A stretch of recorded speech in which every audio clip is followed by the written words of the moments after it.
سلامونه، ستړي مه شئ، په خیر راغلی.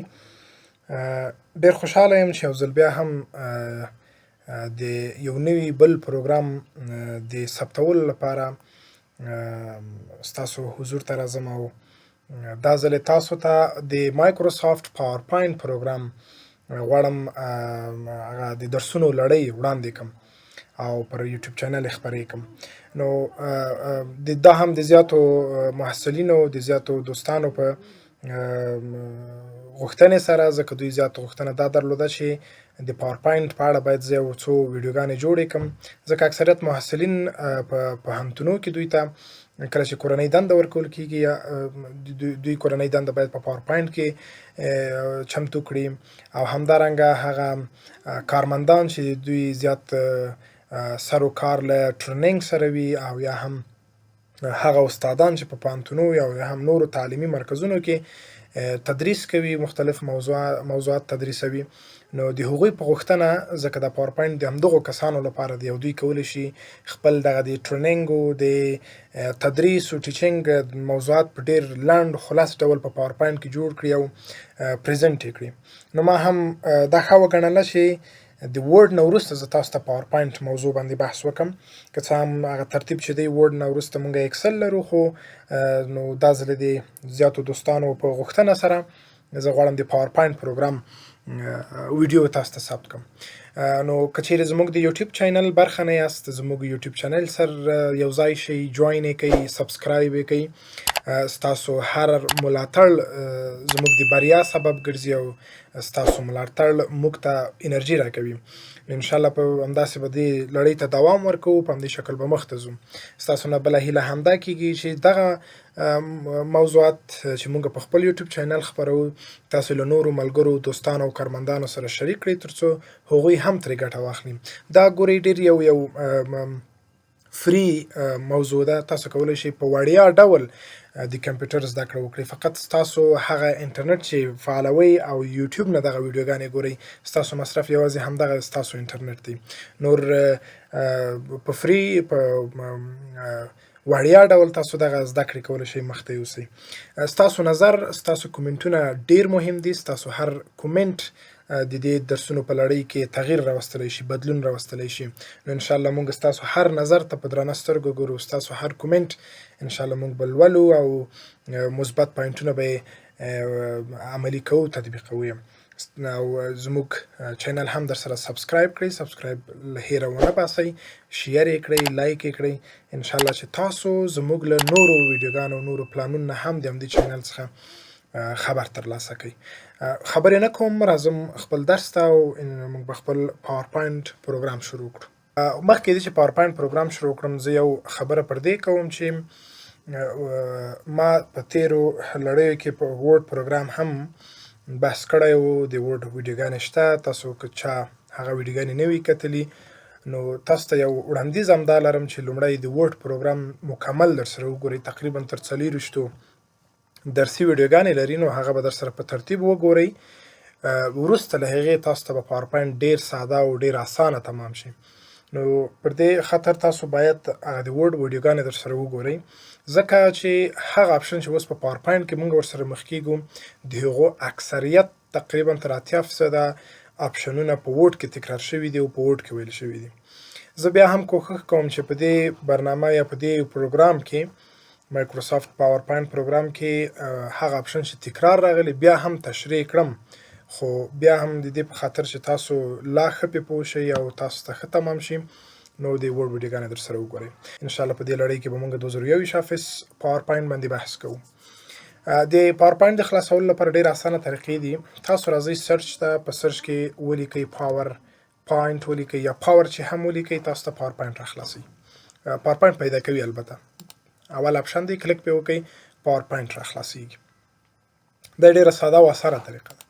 بله طریقه چې مخکې درسو کې مو هم لوستې وه، د وینډوز په درسو کې ما تشریح کړي وو چې موږ یو اپشن لرو د رن په نامه. وین کی آر به پریس کړئ، تاسو ته رن راخلاصوي. په رن کې به تاسو پاور پی ان ټي ولیکئ، پاور پی ان ټي، او بیا به په اوکې باندې کلیک وکئ، تاسو ته پاورپاینټ پروګرام راخلاصوي. زه فکر کوم همدغه طریقې کفایت کوي. د همدې طریقو نه تاسو کولی شئ پاور پاینټ راخلاص کړئ.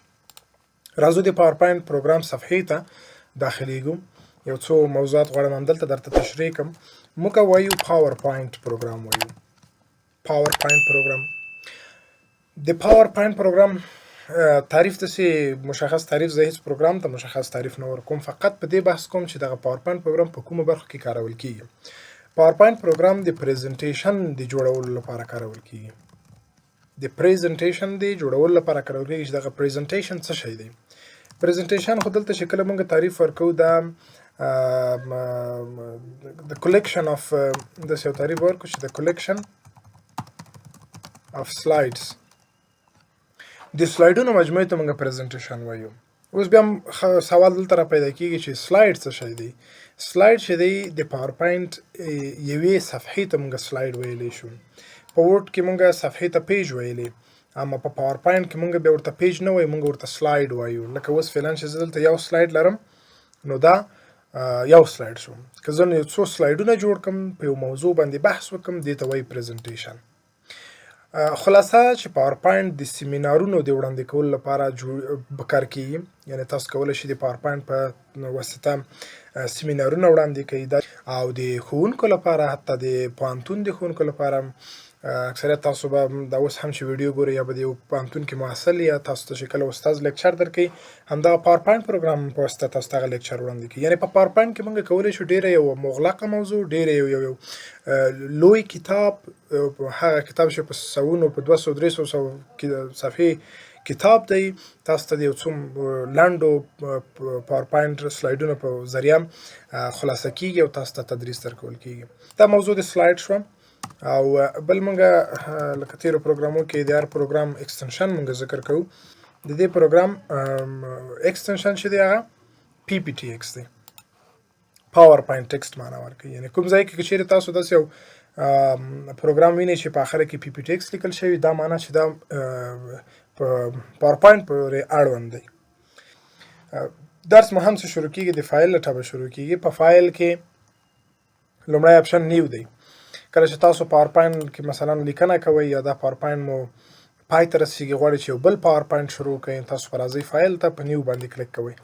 دلته تاسو ته ډیزاینونه هم وړاندې کوي پیشنهاد او خالی سلایډ هم شته، پریزنټیشن شته. اوس تاسو له دغو ډیزاینونو کار اخلئ که غواړئ یو خالی پریزنټیشن جوړ کړئ.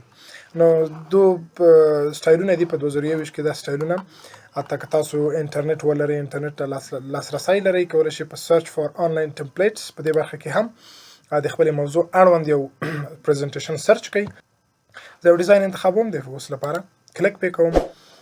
همدغه ډیزاین چې ما اوس کلیک وکړ دلته څو رنګونه لري، په کوم رنګ کې غواړئ همدغه رنګ صحیح دی، دې ته به کریټ وایي.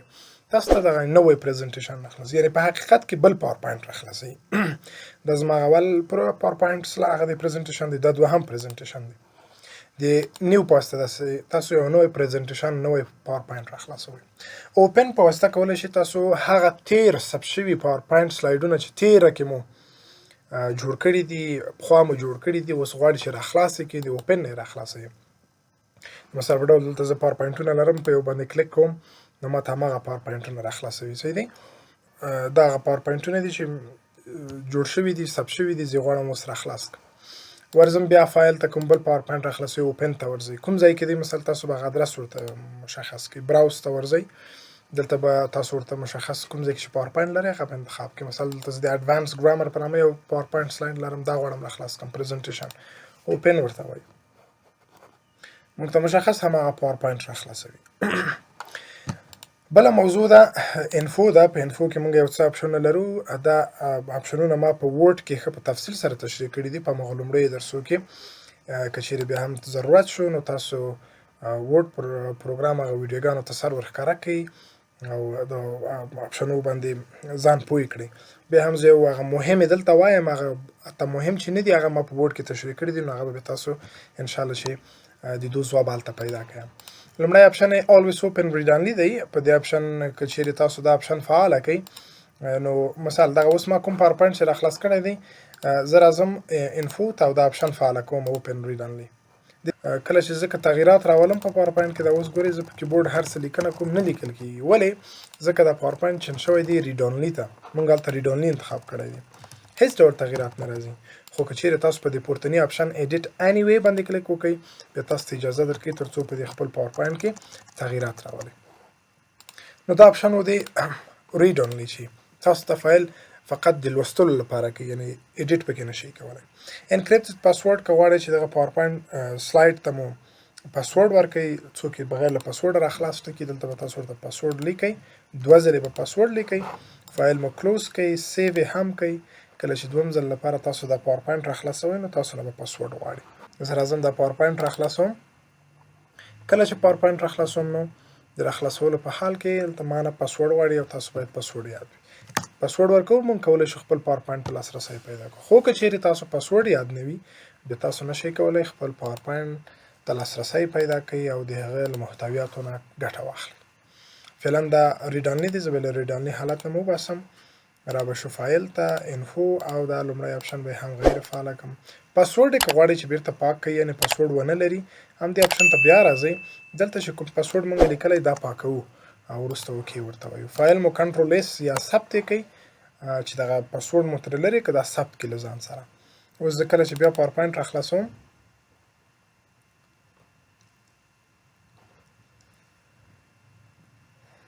نور له موږ نه پاسورډ نه غواړي او بغیر له پاسورډ یې راخلاصولی شو.